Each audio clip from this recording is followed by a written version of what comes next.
Welcome. Thank you for joining me. Thank you. I'm doing a quick review of the recently released Amazon Prime movie Without Remorse, starring the great Michael B. Jordan. Look at him. Yeah, so this cements the fact that Michael B. Jordan is the action star, one of the greatest action stars of our generation. He looks great in this movie. The action scenes are great. This movie looks great. It's like the perfectly shot action movie.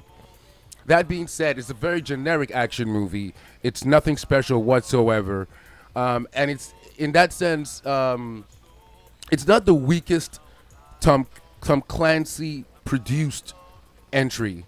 You know, there was one with that guy who plays Captain Kirk in Star Trek. I forget his name. The guy who was abused by Wonder Woman in Wonder Woman '84. He played a character. I think it's just called Jack Ryan or something. And that movie was trash. And then there was the I think the Hulu produced TV show with the guy from The Office and the Quiet Place and the guy from the YouTube show Good News or whatever. I forget his name. So Tom Clancy. Everybody knows about Tom Clancy. You know, he is the creator of the Rainbow Six series and a bunch of other military fiction, really detailed military fiction stories, right? He's an author, and this is the latest entry. As I mentioned before, this is not a very good. It's good.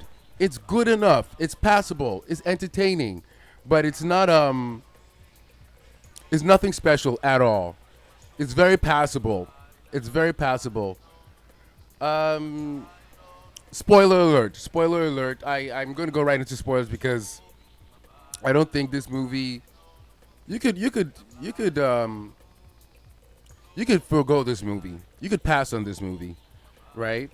Because it's nothing special. You've seen this story a million times.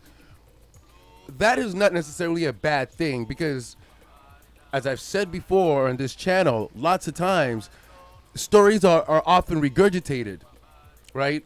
We steal ideas, we transform them, you know, to make them different, make them our own. If you're a creator, you're a writer, you're a director, right? You twist stories. The stories are the same. It all depends on the jacket that story is wearing at the time. And this is the age-old story of the the unbelievable soldier, the great soldier, the perfect soldier who comes to realize that his government, the people he works for, isn't as good as he thinks they are, right? This is something that's explored in, I guess, in every movie like this or every story like this that features an exceptional soldier. Because as a creator or as a writer, where do you go from there?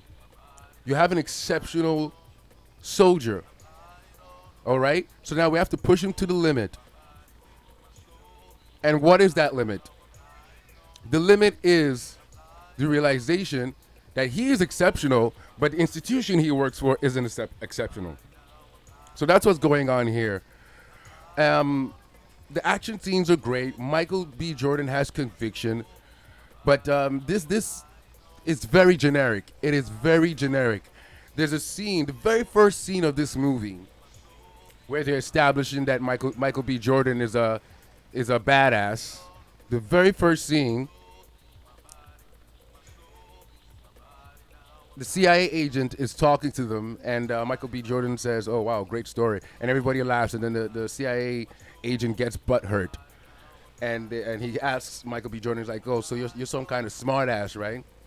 And then the other soldiers say, "Oh no, he's not a smartass. He's a badass." And that's usually a sign that the character is not a badass, and that and more importantly, it's a sign that the movie is going to be trash. But thankfully, this movie is not trash. This movie is not trash. It's just painfully bland. It's painfully ordinary, very very ordinary. Michael B. Jordan is great in it.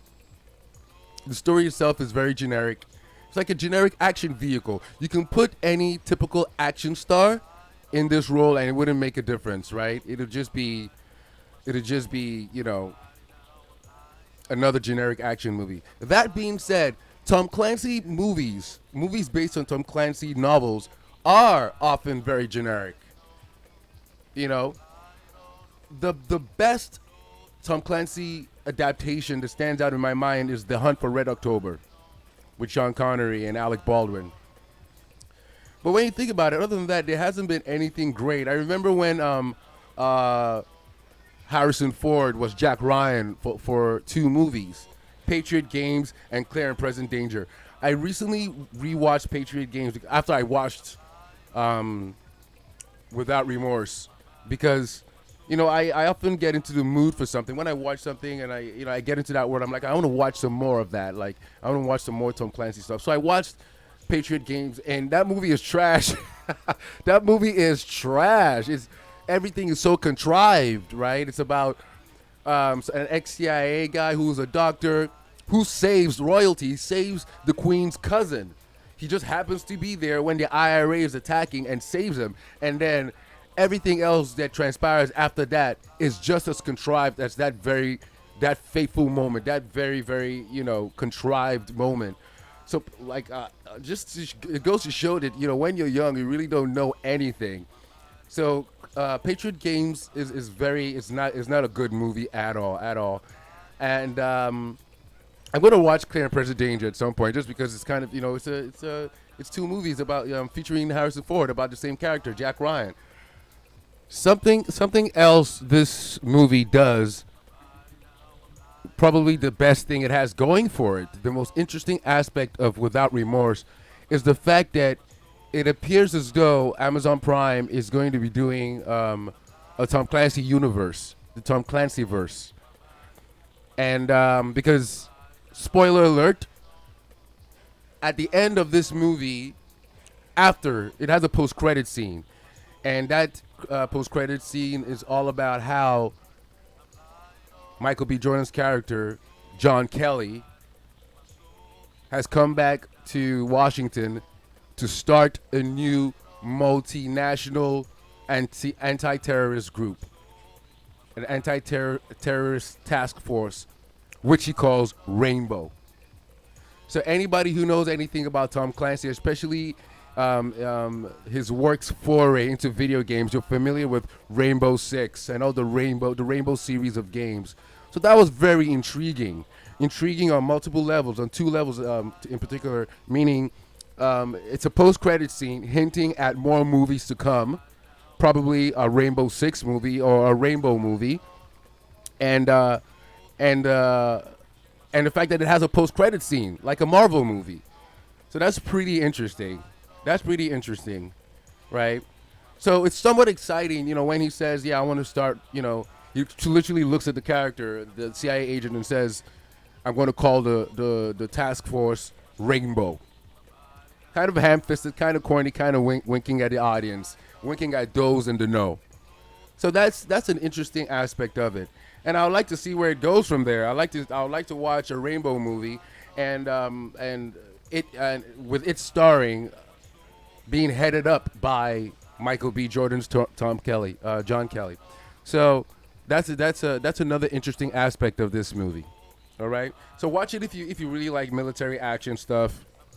But it's a very, almost painfully generic movie. So yeah, so I'm gonna give this a C minus. A C minus. Watch it if you like military stuff. It's great if you like military stuff. It's good if you like military stuff, right? Other than that, it really doesn't have anything special to offer. Have you seen Without Remorse? What did you think about it? Let me know. Tell me something that I missed. Tell me what makes it special if you think it's special. And stay tuned, because later on today I'll be releasing another video of my work process. I'll be working on my comic book, The Kanaton, with you guys, watching, hopefully, later on. So please stay tuned for that. Other than that, thank you for joining. As you can tell, my channel is growing slowly. I appreciate every single one of you who have recently joined. Thank you so much, wherever you came from. Thank you. Stick around. I assure you, there's nothing but quality that's going to be coming from this channel. Let's go on this journey together. I appreciate you very much. So, like, subscribe, share, engage, dislike, so I can do better for next time. And until next time, I will see you later. We live in a society without remorse, clearly, given our situation these days. Thank you very much. All right, peace out.